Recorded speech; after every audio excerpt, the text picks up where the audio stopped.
Any animals living here? Bats, that's right. Great guess. Pipistrel bats, the smallest bats in England. Very unlikely to see them when there's so much noise and light.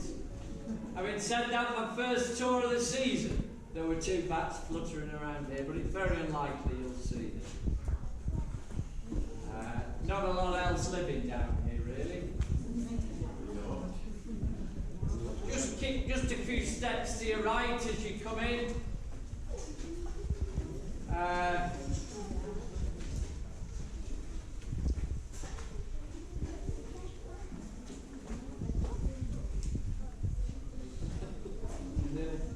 Nearly there. Just take a couple of steps to your right. So,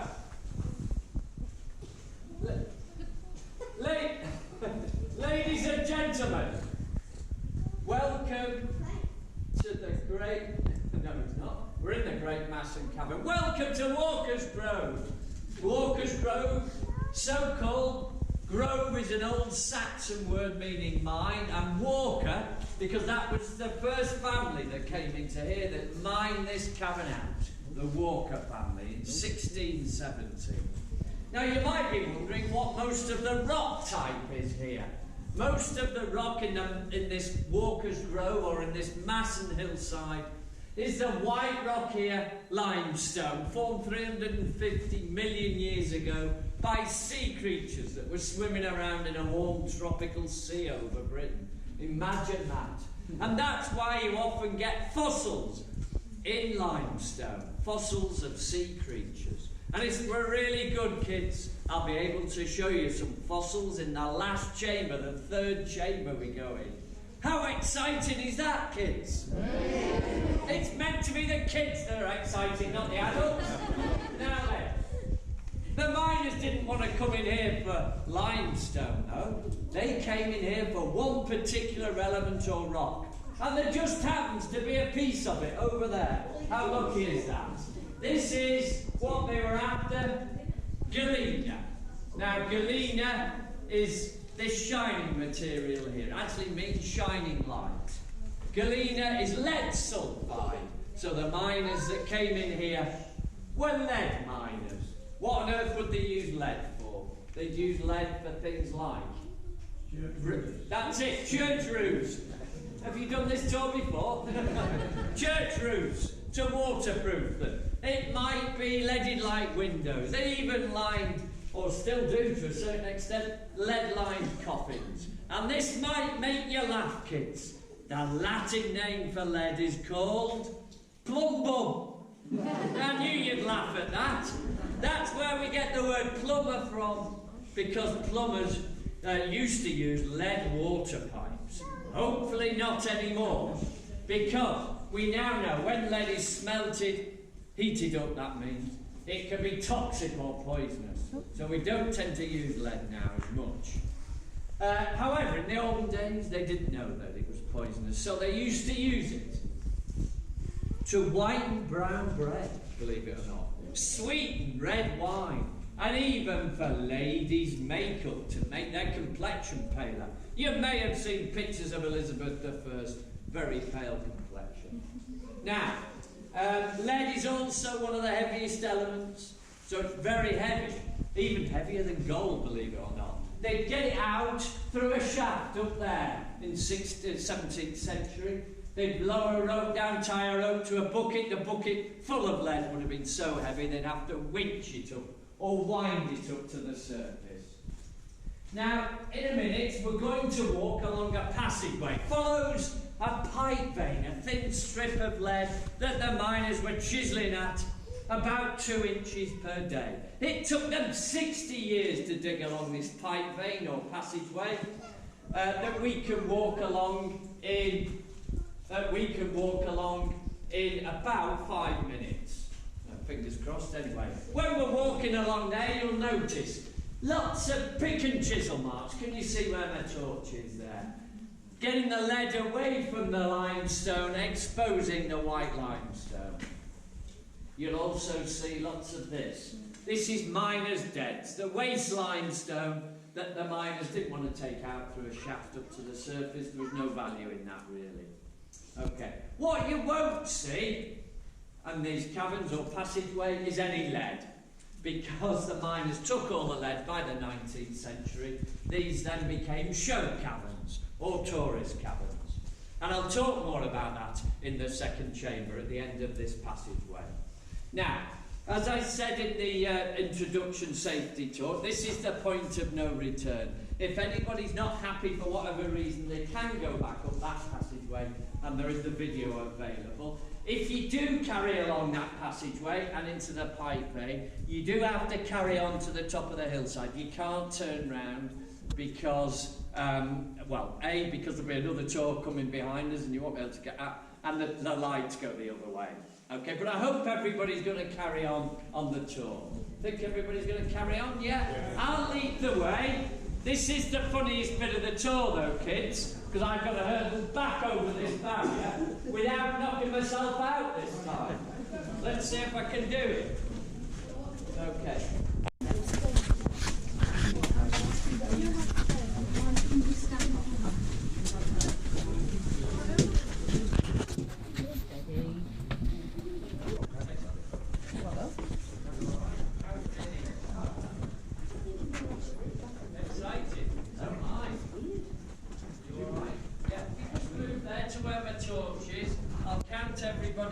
I need a pair of trainers like those.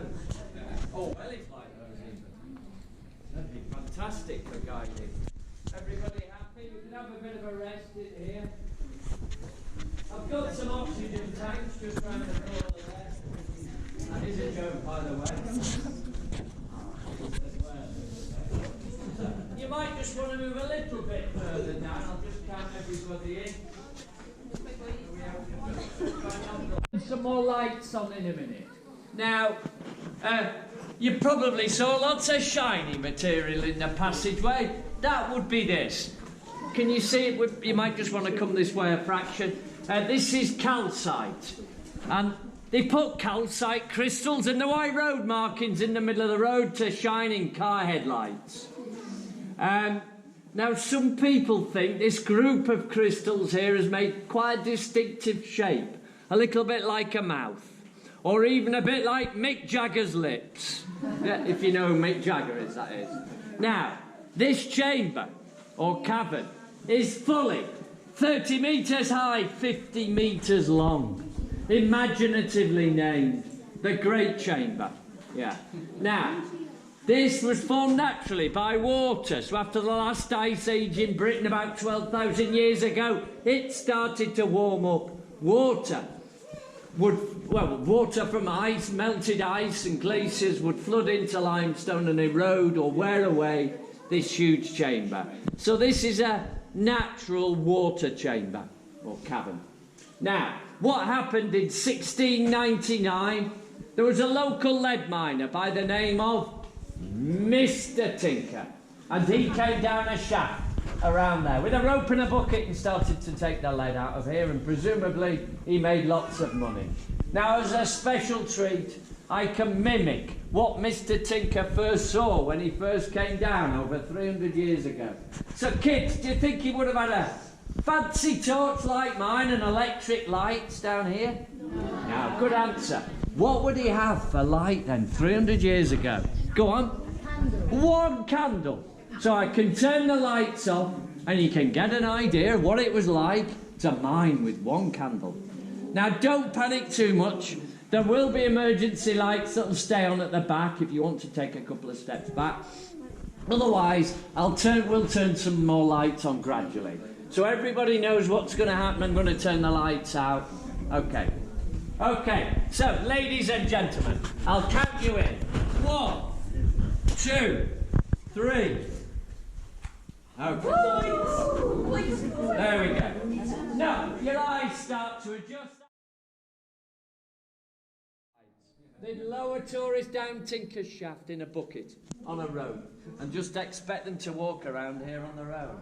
But they'd encourage tourists down here with the most magnificent chandeliers. Now this chandelier, when I turn it on, kids, will be so bright you may have to shield your eyes. I'll count you in again. 1, 2, 3. Don't you think that's worth coming down here for?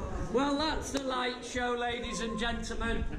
But we have got a better one to show you today. Now, I can keep this on a couple of minutes, come down as far as the barrier, and come and take some photographs. Good chance to ask.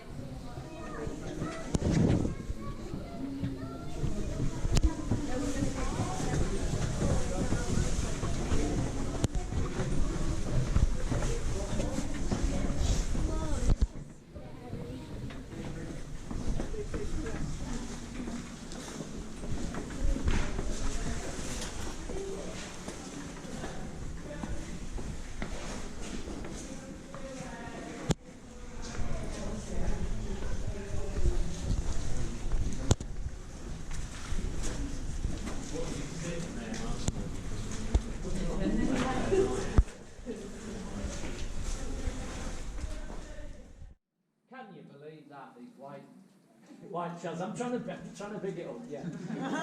Now, because you've been such a good group, I don't normally show this, but honestly, to conclude the tour, just a bit of a joke. Kids, I know you've not got mobile phones, but you'll know what an emoji is, don't you? What's an emoji? Exactly, a smiley face. Do you want me to show you one? There we go. If you just twist your head, 2 eyes. That's a cliff. All my money, all my clothes. Alright. Should be in the cafe, I think.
Questo.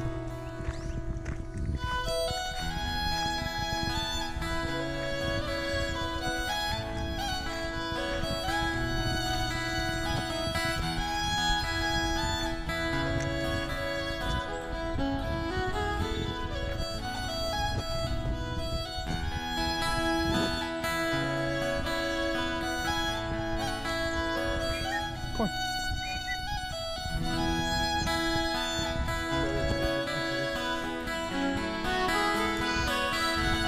Questo.